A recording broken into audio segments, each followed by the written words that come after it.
no hay cosa que tú más quieras en este mundo que eso que te dicen que no puedes tener. Entonces yo la maternidad la tenía ahí como en pausa hasta que me dijeron que no podía tener hijos y ahí automáticamente yo era la mujer que más quería tener hijos en este planeta. Entonces, pero era como una cosa de lograr algo que me decían que no iba a poder lograr, era lograr un embarazo. Esa era como mi meta. Yo no estaba pensando más allá. Yo decía, obviamente, pues quería ser mamá con mi esposo y todo, pero para mí la meta era lograr el embarazo. Ella es Alexandra Franco, médica infectóloga, mamá de mis sobrinas Elena y Cristina. Es también la esposa de Carlos Moreno, a quien ya conocieron como invitado en el episodio 5. Me senté a conversar con mi hermana porque la idea de ser mamá siempre me ha causado inseguridad y, francamente, miedo. Miedo a no tener plata suficiente, a no saber cambiar un pañal, miedo al parto natural y a convertirme en la vieja histérica que regaña al marido cuando no prepara el tetero de la forma en que a mí me gusta. Ya les he mencionado anteriormente que soy una persona bastante ansiosa y por ende me cuestiono si realmente entiendo el calibre de lo que significa ser madre y si estoy mentalmente bien para hacerlo. A veces solo quiero dormir y me da pereza cocinar. No me veo en el plan de mamá responsable que cumple con los horarios a cabalidad. Y ahora que estoy casada, la sargento anticuada que llevo dentro de vez en cuando me dice que tengo que decidir rápido porque me va a dejar el bus. Por fortuna, mi esposo no tiene afán y parece que está igual de confundido que yo en ese aspecto. Pero hay una parte de mí que no puede evitar pensar que como ya estoy casada, toca seguir el siguiente paso. ¿Y cuál es el siguiente paso? Pues tener hijos. Y aquí es mejor que a mi propia hermana para preguntarle y pedirle que sea honesta, para que de una vez por todas me confirme o no si la maternidad en verdad es tan mágica y especial como nos la pintan. Comencemos. Bienvenido a Millennials sin rumbo, un podcast para millennials en autodescubrimiento. Soy Laura Franco y espero que en estos 30 minutos te inspires conmigo y te animes a encontrar lo que te hace realmente feliz. Únete a nuestra comunidad en www.millennialsinrumbo.com. Te espero. Voy a empezar con una pregunta básica y así empezamos a desempolvar algunos de los mitos. ¿Qué es la maternidad en tu opinión? Yo pienso que la definición de maternidad la da cada persona que lo vive.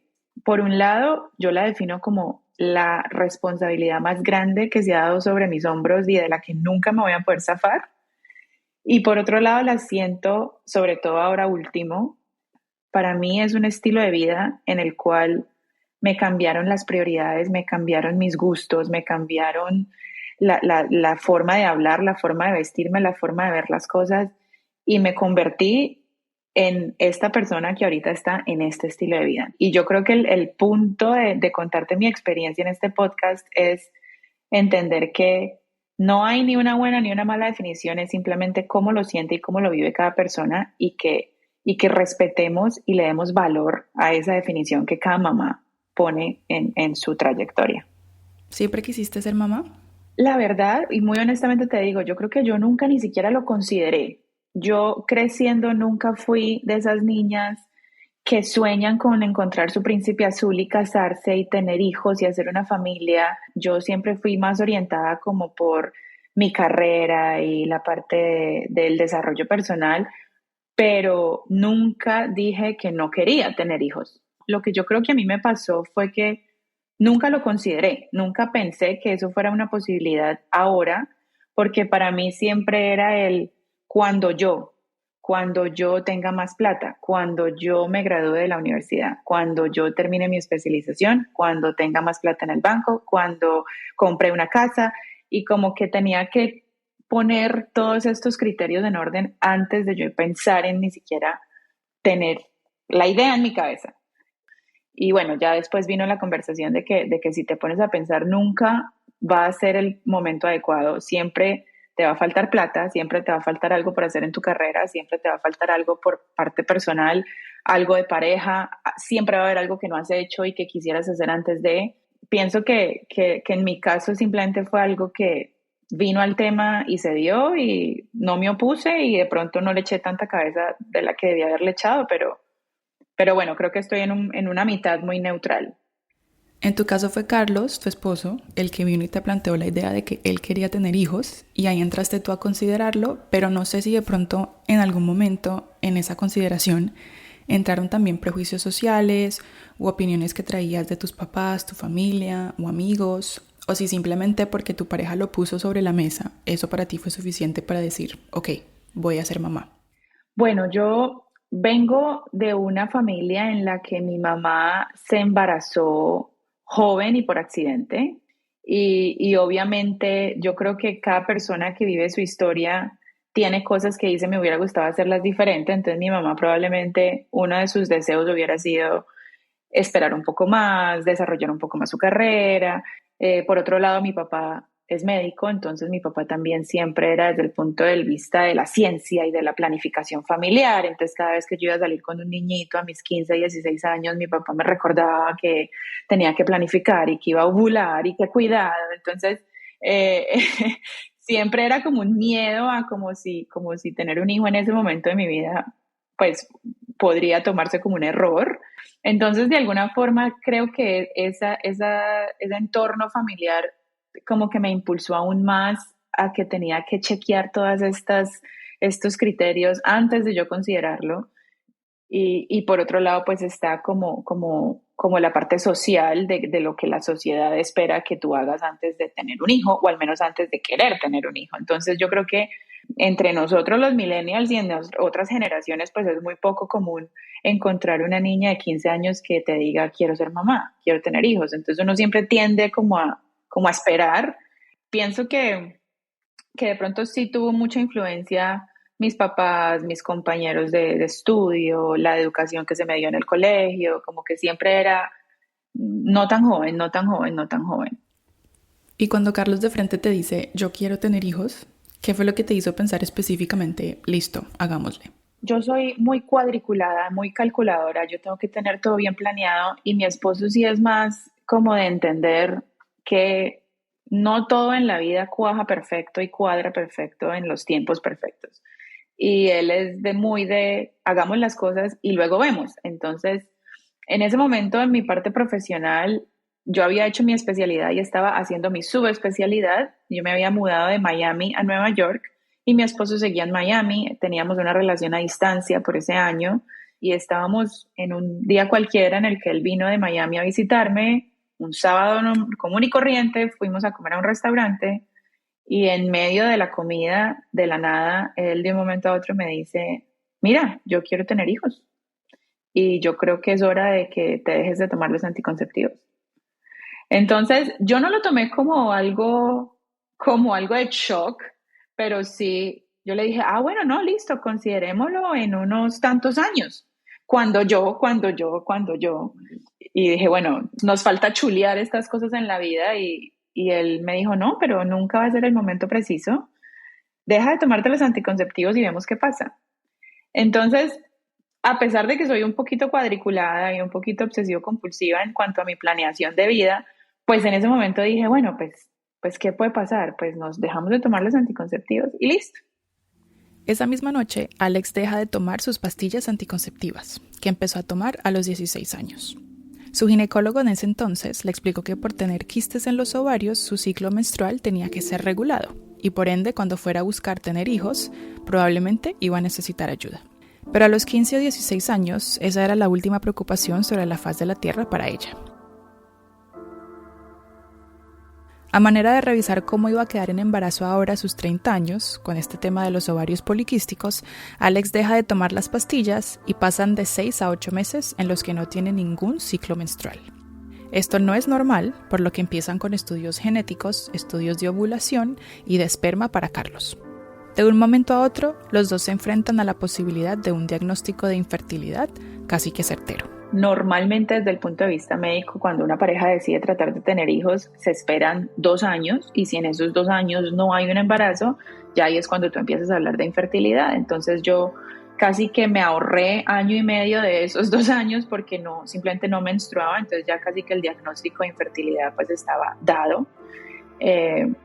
Y yo creo que ahí cambió un poquito como mis sentimientos frente a la maternidad, porque era como una cosa de lograr algo que me decían que no iba a poder lograr, era lograr un embarazo. Esa era como mi meta. Yo no estaba pensando más allá yo decía, obviamente pues quería ser mamá con mi esposo y todo, pero para mí la meta era lograr el embarazo. Entonces yo empecé con la inseminación artificial.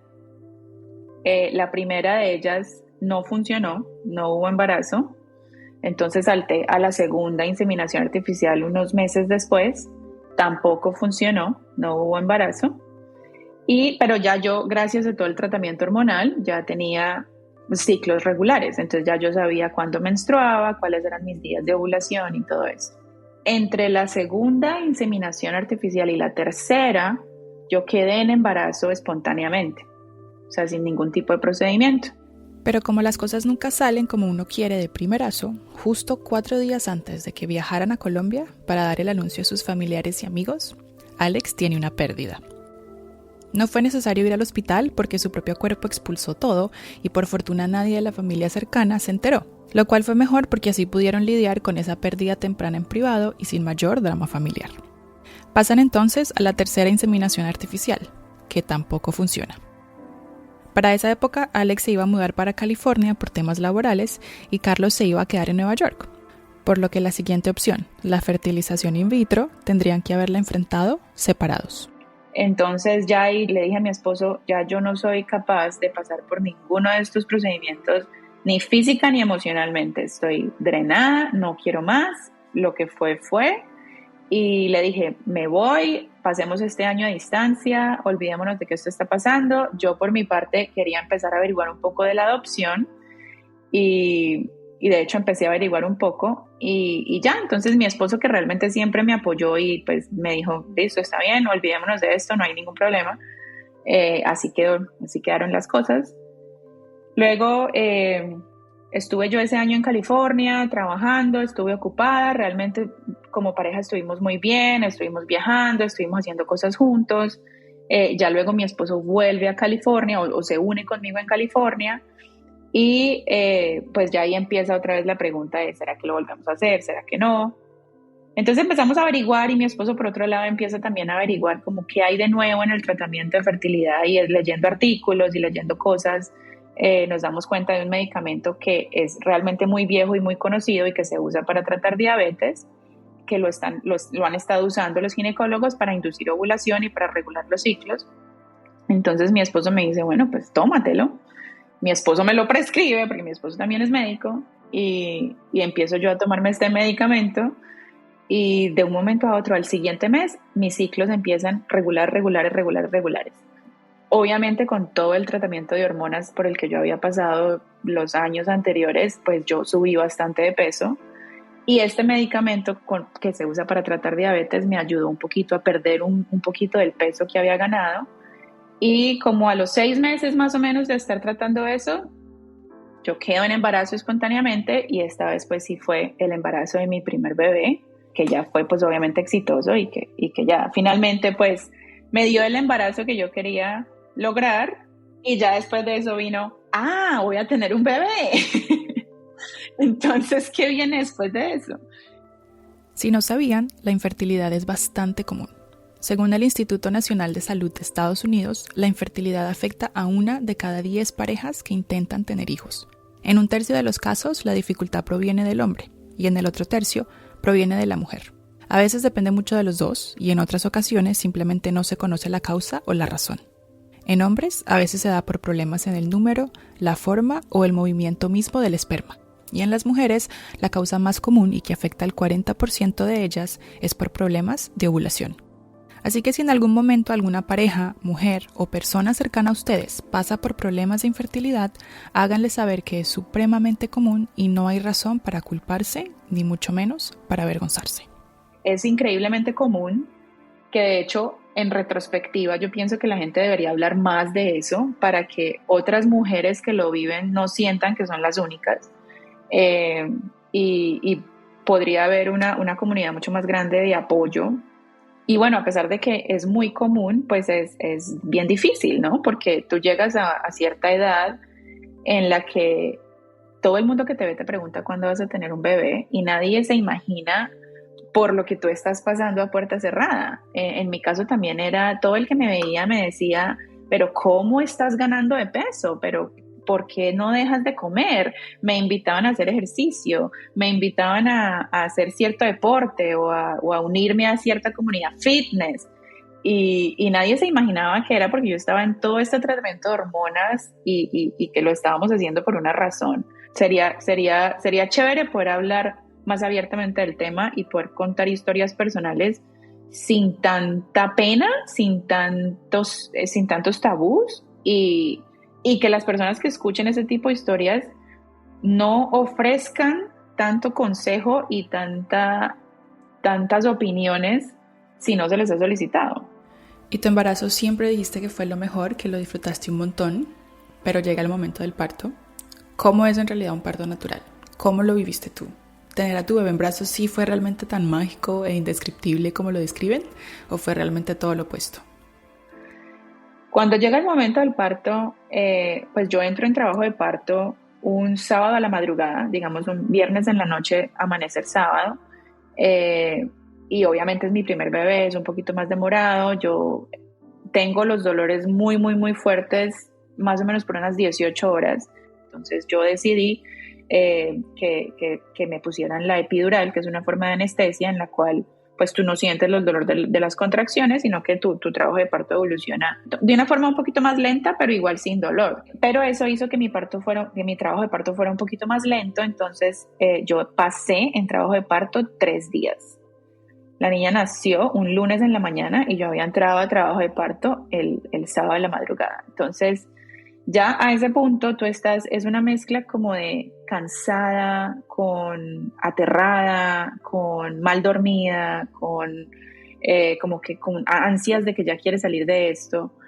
Entonces, y encima de todo, cuando te toca pujar, uno cree que es pujar y ya, pero pujar es un trabajo de casi que todos los músculos de tu cuerpo y es como correr una maratón. Entonces te toca pujar. Yo pujé por 1 hora entera y ya cuando la niña nació, pues fue un momento completamente irreal, o sea, de mágico no tuvo absolutamente nada.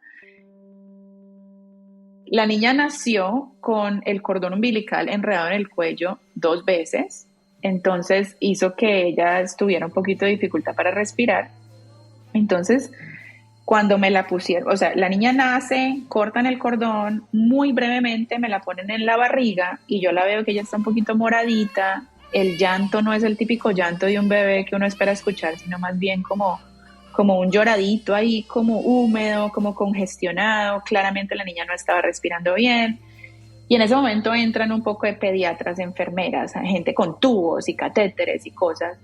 Y bueno, pues obviamente hay mucho susto, pero yo creo que yo estaba tan en shock que lo que yo recuerdo es como mucha calma. Yo estaba como esperando a ver qué era lo que estaba pasando y yo empecé a preguntar si la niña estaba muerta. Mi esposo estaba muy angustiado, mi mamá estaba en la sala de parto y mi mamá yo creo que era la persona más enferma de todo el hospital en ese momento. Y yo simplemente estaba como tratando de examinar la situación. A la niña se la llevan a limpiarla y a tratar pues de resucitar lo que fuera que pudieran resucitar en el sentido en el que querían que respirara mejor y la niña nunca falló pues severamente. Pero cuando el ginecólogo me vio y yo estaba preguntando si la niña está muerta, quiero saber si está muerta, yo creo que él, para ayudarme como a darme como ese confort de que la niña estaba bien, le dijo al pediatra, mira, pásale la niña a la mamá para que la mamá se despida.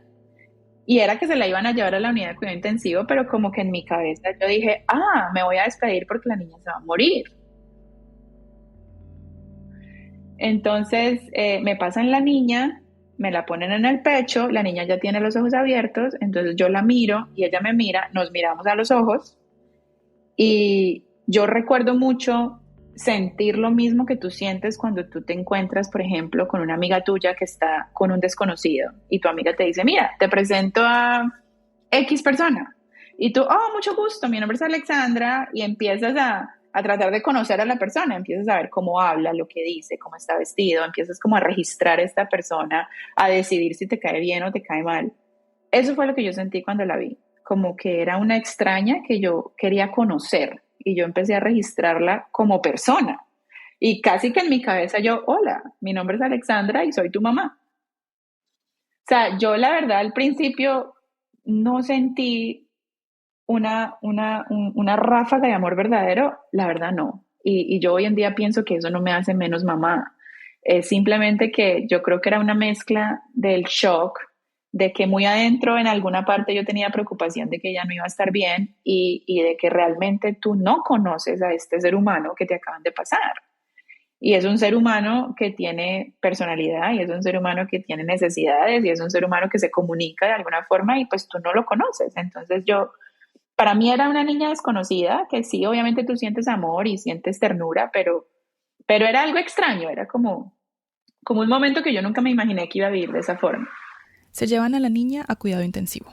Alex se queda en el cuarto porque todavía le falta parir la placenta, que es un proceso normal y usualmente la tienes que parir como si fuera un bebé. O sea, te toca pujar. Cuando por fin la llevan a su habitación, más o menos unas 2 horas después, Carlos entra con Elena. Alex estaba sumamente cansada, al borde del desmayo, solo con ganas de dormir y descansar. De repente, entran las enfermeras, la despiertan y le informan que es hora de empezar a lactar. Y yo, ¿cómo así? ¿No me voy a dormir? Yo no me voy a dormir. ¿En qué momento voy a dormir? Entonces me pasan la niña nuevamente y que tengo que empezar a lactar y entonces viene otra cosa que a mí me golpeó muchísimo, que es como la falta de privacidad. Todo el mundo asume que uno como mamá que recién parió no tiene derecho a la privacidad. Entonces me quitan la bata del hospital y me empiezan obviamente yo no tengo nada arriba, me empiezan a decir que tengo que pellizcarme los pezones y qué pena ser tan gráfica, pero pellízcate los pezones para que empieces a sacar leche. Entonces eso también fue un poco traumático y empieza pues la parte de la lactancia que al principio tú no sabes, tienes que tratar, tienes que asegurarte que lo hagas bien, que cómo lo agarras, que cómo la pones, que esto, que lo otro. Y se fueron otra hora, 2 horas ahí y yo seguía diciendo, pero a mí ¿quién me va a tener la bebé? Porque yo necesito dormir. Cuando entraba una enfermera y me la agarraban para hacerle algo a la niña o lo que sea, inmediatamente me la pasaban y me decían, ay, porque yo sé que usted no se quiere separar de su bebé. Y yo en mi cabeza, no, yo sí me quiero separar de mi bebé, yo quiero dormir, que alguien me la tenga, por favor. Y lactar, como probablemente se imaginan, puede llegar a ser un proceso sumamente doloroso las primeras semanas. Tienes que aprender a hacerlo desde cero y no a todas las mujeres les funciona como cuento de hadas. Los primeros días, los pezones pueden llegar a pelarse y los bebés succionan duro. A veces las mujeres sangran y es un martirio para la mamá. Además de eso están los trasnochos. Técnicamente, Alex no ha parado un segundo desde que entró en proceso de parto. Y para colmo, en esos primeros 6 meses empieza a sentirse mal, triste.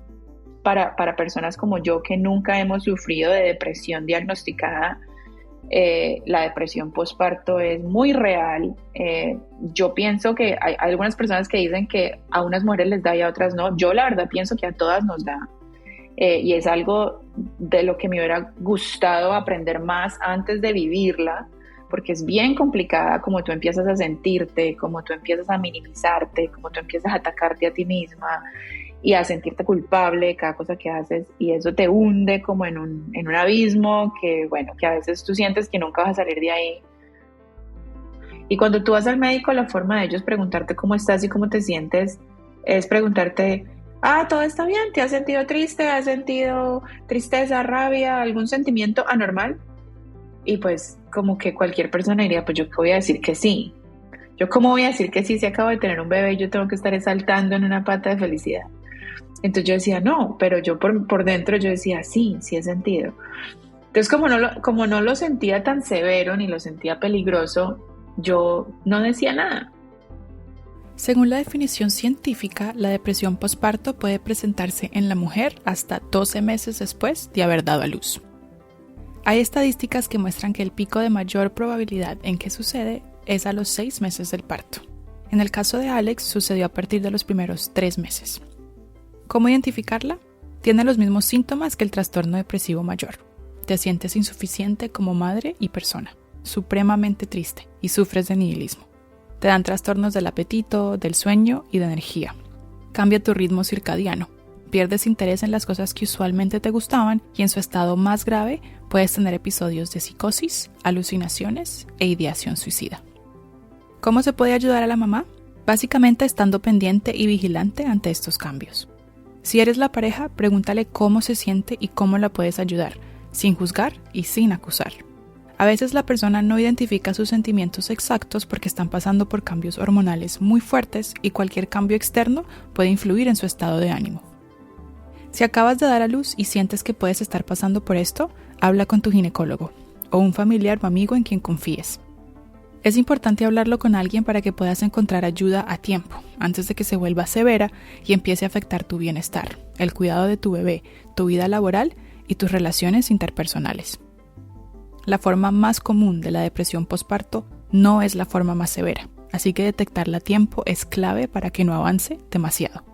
Entonces yo creo que sí hay una falta de entendimiento por parte de las pacientes, por parte también incluso de las familias, de las pacientes, de las parejas de las pacientes y por parte de los médicos. Yo creo que hay una falta de dedicarle más tiempo a explicarle a las pacientes en qué consiste, qué es lo que puede pasar, cuál es la forma más común, que hacen que todo se haga más difícil. Entonces ya empezó a afectarme volviendo al trabajo, empezó a afectarme ya en otras relaciones interpersonales y bueno, la verdad es que yo nunca fui diagnosticada con depresión posparto como tal, nunca tomé medicamento, pero ya una vez, ya después de los 6 meses sintiéndome un poco mejor, yo cambié de ginecólogo y el ginecólogo nuevo fue el que me dijo, yo creo que tú acá estás saliendo de una depresión posparto, y fue como la primera vez que empezamos a hablar de algo similar y ahí fue que yo caí en cuenta de que, bueno, probablemente esto fue algo más clínico que cualquier cosa. Después de habernos contado todo esto y sabiendo lo que sabes, además de haber tenido a tu segunda bebé, Cristina, ¿qué entiendes tú sobre la maternidad finalmente? Porque lo que yo me llevo de tu experiencia es que esa conexión mágica con tus hijos en realidad la construyes es a medida que ellos van creciendo y tú los vas conociendo, ¿no? Sí, yo creo que es muy poco a poco y yo creo que es por momentos. No es que tú pasas de algo bueno y entras en un momento mágico, sino que hay momentos mágicos en toda esta tormenta de las primeras 2 semanas y es una cuestión de empezar a encontrar más de esos momentos con más frecuencia. Entonces empezar a conocerlo es uno, como tú dices, uno empieza a identificar el tipo de llanto, uno empieza a identificarles la personalidad, ellos de alguna forma se comunican y aún así después de los meses, ya a los 3 meses empieza a sonreírte, después viene cuando empieza a cogerte, cuando tú la cargas y está calmada y alguien más la carga y llora, eso significa que quiere estar contigo. Entonces viene momento a momento y yo creo que nunca es algo que es mágico el 100% del tiempo. Todavía hoy te puedo decir que en la última hora yo tuve tantos momentos mágicos, tantos momentos de rabia, tantos momentos en los que exploté, tantos momentos en los que me reí. Entonces es como te digo, un estilo de vida en el que tú te metes y tú como mamá simplemente tratas es de que los momentos mágicos se vuelvan más frecuentes, pero los momentos tumultuosos van a estar ahí. Una de las cosas claves que yo creo que la maternidad te enseña es autocontrol, o no necesariamente cómo criar una persona idónea, sino cómo tú mejorar como persona para poder criar a un ser humano. Entonces, autocontrol es otra definición que yo le doy a la maternidad, es como mejorarme a mí para poder criar a esta persona. Ya sé la respuesta a esta pregunta, pero te la hago de todas formas porque me interesa saber qué piensas más en detalle. Y es, ¿te arrepientes de ser mamá?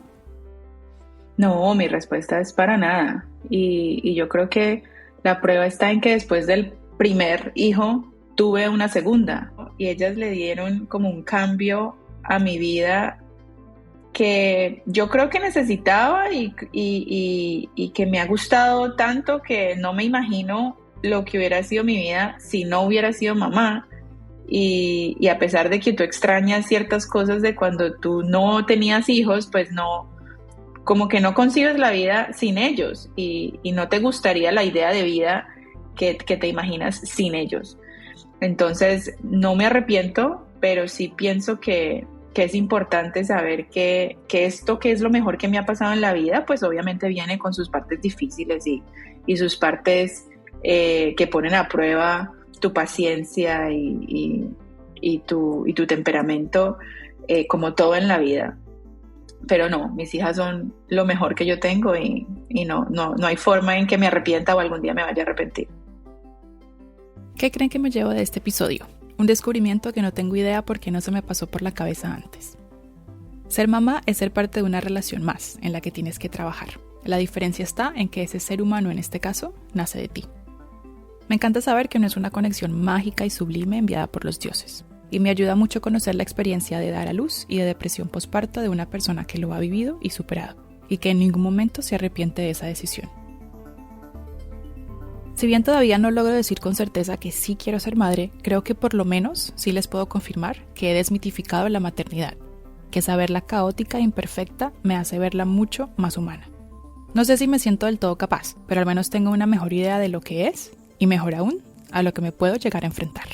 O sea, no es para todo el mundo. Y el cuento que nos han vendido de que la mujer innatamente debe querer tener hijos, pues no sé si hay algo biológico que lo soporte, probablemente sí, pero en la generación en la que vivimos ahora, creo que hay cosas que tú puedes poner por encima y otras prioridades que tú tienes que hacen que tú no quieras ser mamá. Y yo entiendo cómo eso puede pasar. Asimismo, como entiendo el desespero y las ansias de muchas mujeres de ser mamás. Entonces, bueno, sí, es como una reflexión de que también la parte generacional, ahora hablando de los millennials, es que pues estamos criando hijos en una generación completamente diferente a la que nuestros papás nos criaron a nosotros, lo cual también se presta para que te juzguen muchísimo, sobre todo generaciones anteriores. Entonces también es eso, o sea, como que en la generación en la que vivimos ahora, con familias de tantos tipos, de tantos colores y sabores, estamos criando hijos a ciegas sin seguir el modelo de nadie que los haya criado en generaciones anteriores porque simplemente ya no es lo mismo y estamos viviendo otras épocas. Entonces también eso es algo que yo quiero que la gente tenga mucho en cuenta cuando tú vas a juzgar a alguien porque quiere o no quiere ser mamá. Alex, mil gracias por contarnos tu historia. Me voy de esta conversación con una idea súper clara y completamente diferente de lo que es la maternidad. Siento que logré tumbar mitos sobre esa relación, entre comillas, sublime que es tener hijos por primera vez, y eso me deja mucho más tranquila para ver si algún día decido con certeza ser mamá. Y mi intención es normalizar que la maternidad es un viaje muy personal y, como tú decías, muy difícil, pero igualmente muy gratificante. Y por fin alguien aterriza ese concepto de una forma más entendible y mucho más humana. Así que gracias por tu opinión honesta, a calzón quitado, como decimos en Colombia. Aprendí un montón y ojalá que los millennials que estén escuchando también. Te mando un abrazo y saludos a las niñas. Muchas gracias por invitarme y bueno, cualquier persona que quiera escuchar más a fondo la historia, que me contacte y hablamos y nos tomamos un café. Chao, chao. Chao, chao. ¿Conoces a alguien con una historia increíble o quisieras contar tu historia en este podcast? Escríbenos en redes o por nuestra página web www.millennialsinrumbo.com. Y no olvides compartir este podcast con otro amigo millennial para crear comunidad. Nos escuchamos el próximo jueves. Adiós.